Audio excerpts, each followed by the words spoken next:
Florida State should join the SEC as fast as they possibly can for many reasons, but the most obvious being financial, then potential, followed by leverage and survival.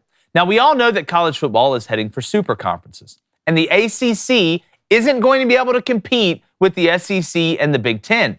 And that's why, to me, it wasn't a huge shock when FSU athletic director Michael Alford voiced his unhappiness with the revenue model being used in the ACC as compared to the SEC and the Big Ten. To put it in perspective, there'll be at least $30 million behind the big dogs each year. And FSU feels that business model limits you in every area, mainly because it affects your war chest. Because there is no way to compete at the highest level of college football if your money isn't at the highest level of college football. That's why broke teams never win championships. Now, FSU also has leverage right now because they're back in the national spotlight, and they look to be a team that can make a playoff run in 2023. So like Hansel at the Male Model Awards, they're so hot right now, which makes them as enticing as ever to go after and raises that price.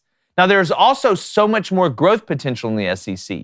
You already have your arch rival in Florida, and I know Miami's in the ACC, but Florida we know is a big rival, already in the conference, and now your schedule will get beefed up significantly, leading to more primetime opportunities and tickets sold. Plus, not having to thread the needle or go undefeated to have a chance to make the playoff, especially when it expands to 12.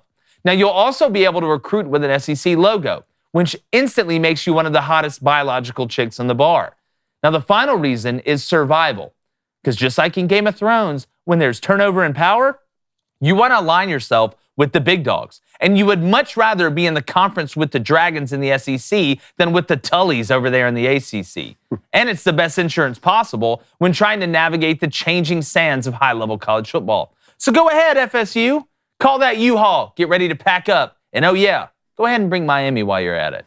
I'm going to bring in David Cone, former Big Ten quarterback, current superhero that lies about his real identity, and my brother, who's still trying to find his real identity and maybe lie in other aspects, but also has a great beard. But he rode a horse. When he was 3. Thank you. And that counts. It does. I almost said that backwards. But David, look, I don't think you can make a good argument for not joining the SEC right now.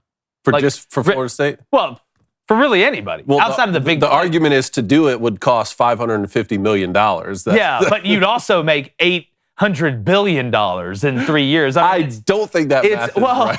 Like, when you hear Michael Alford, he's like, look, all right, I'm not a stockbroker or a financial advisor. You're not. But I do know that year after year, if we're $30 million behind the big dogs and where we want to be, because make no mistake, Florida State should be one of the top brands and is still, in my opinion, one of the top brands in college football. And as the ACC, I don't want to say dies, but as it kind of wilts compared to the Big Ten and the SEC, like I used the Game of Thrones reference, when there's a change in power, you want to be aligned with the big dogs, all of a sudden they come and chop your head off in the village. Well, look, it's simple. The ACC signed a bad deal. They signed a bad media rights deal. I think it was in 2016, something like that, for 20 years.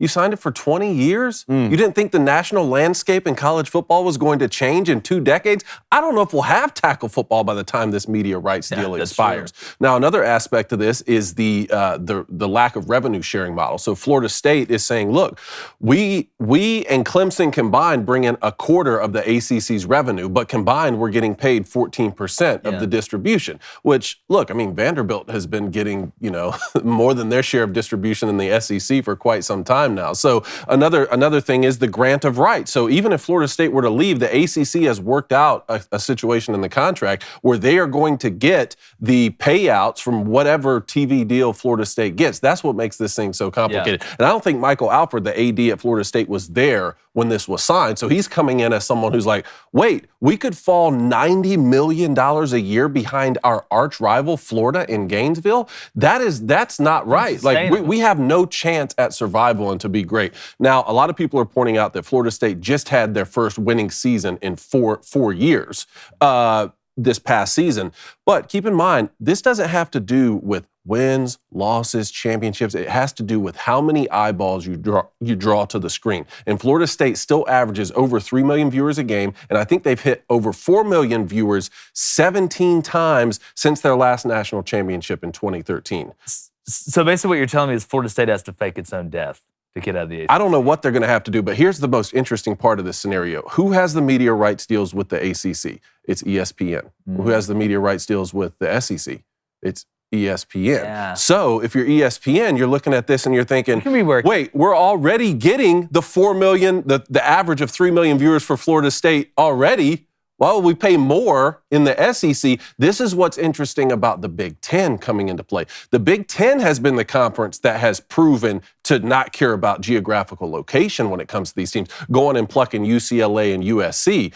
Could they now, the Big Ten is in a situation where, okay, scheduling games with 2 Los Angeles schools when the rest of our schools are in the Midwest and the East Coast, that is a nightmare, especially for basketball, right? And for other sports that aren't football. Should we go ahead and aggressively pursue Oregon and Washington, which is what I'm hearing? Those are the 2 schools they really want to make it, to sort of fill out that West Coast initiative we've already created? Or could we go down now and make a play with our Fox and CBS backers at, say, a Florida State, Clemson, Miami, something like that, and get them out of the ESPN catalog? Yeah, and again, we all know where we're heading. It's going to be ESPN Super Conference versus Fox Super Conference. Our version of the AFC. I wish, NFC. you know what I wish? I wish that conferences could, like, propose trades.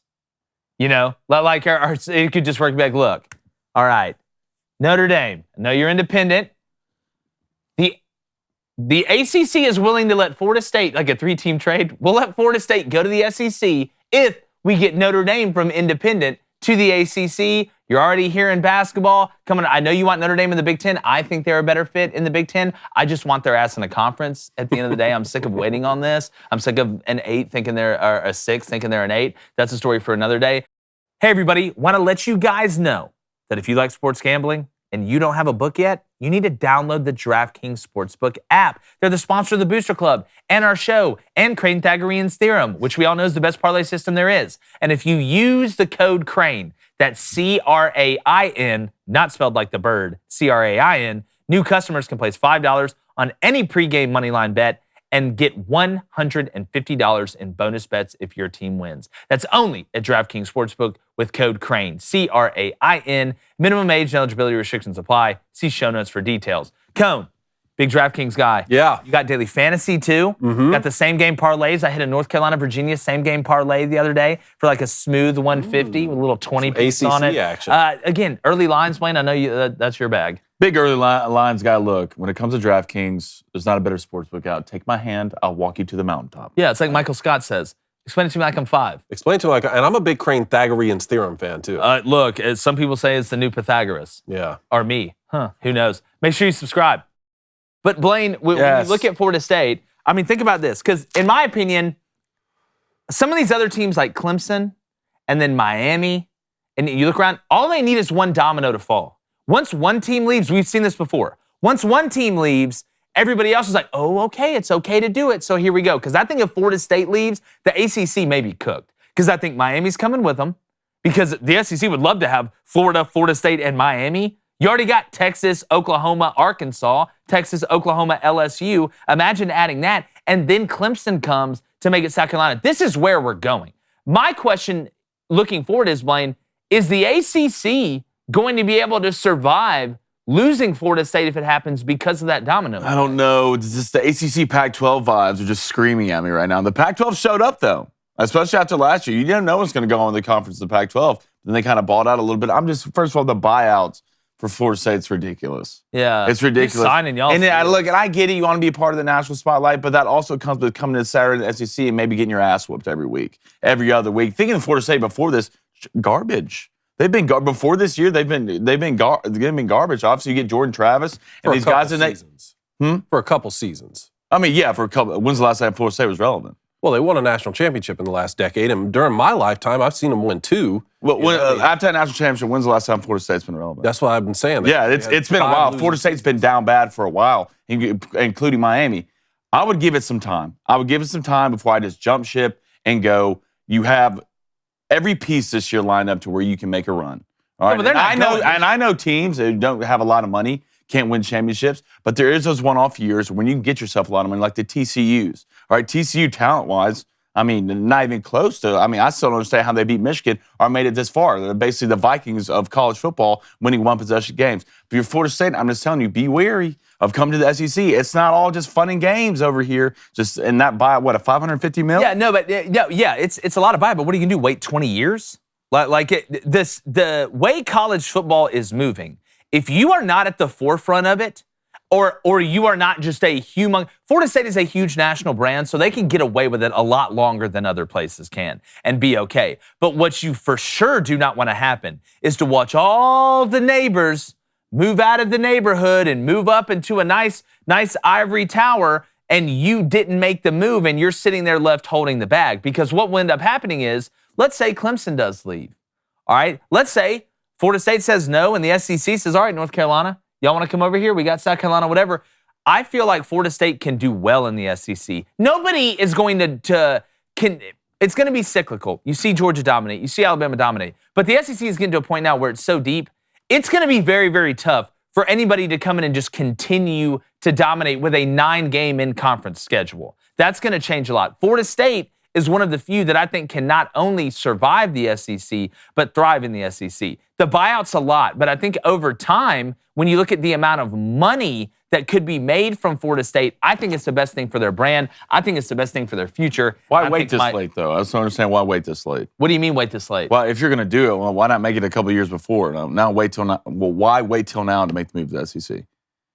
Well, again, like I said, what are you going to do? Wait 20 years?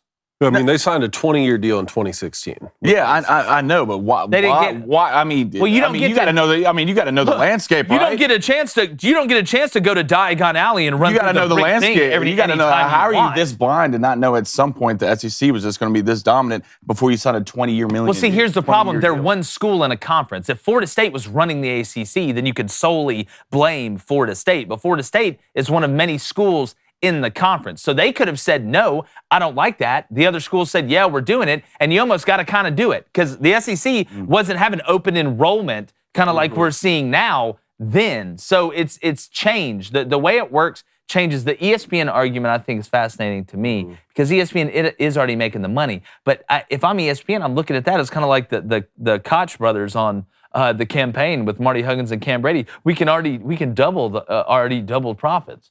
We can triple the already tripled profits. Well, if you're ESPN, you'd be doubling the overhead because you'd be paying more. But you would, but think about the matchups. Like you talk about, talk about $4 million to watch what? Florida State play Boston College? I get it. Yeah, imagine them playing Florida every year. Well, look, they've opened up. Or not Florida every year, but LSU Tennessee. This past year. Yeah. You know, I mean, and they're going to play Florida every year because it's already a rivalry. For sure. But like, I don't know. To me, Florida State, I think, is one of the is a better fit in the SEC than Texas and Oklahoma. Yeah, without a doubt. Off the cuff. Without a doubt. All right, we got call-ins today. Make sure you get ready to call in. We're going to start taking those calls here in a little bit. I do want to say the number because I've got it memorized, and this is a game I like to play with myself. And it's 1-855-326. Wait, 326. Put it up.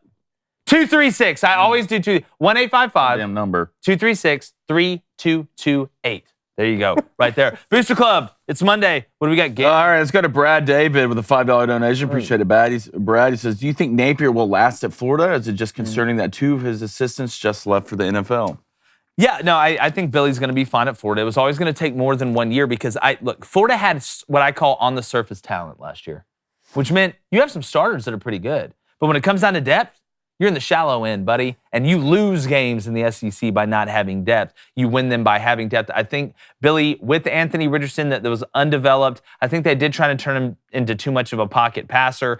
I think he's got to get his guys in there. I know some guys just left, but I think Billy will be fine at Florida. Now, do I think Florida's going to win the East next year? No. Do I think it may be a 7-8 win season? Probably. If Florida gives him enough time, I think he's going to be fine. But what Florida can't do is fall into the trap of, we should be dominant every single year. That should be the standard. But in reality, with a new coach, with what he took over, they're going to look at Florida State, who could have a big year, and say, oh, no, I want Hall cans. Why did I get a Rawhide wallet? We want Hall cans again. We want it right now. It takes time. Hey, YouTube, what's up? We just hit 50K subs. We want to rocket to 100, and you can help us. If you aren't already subscribed, go ahead and subscribe. Grab another person to subscribe, and then let them go about their day. We appreciate you guys. Check us for more content.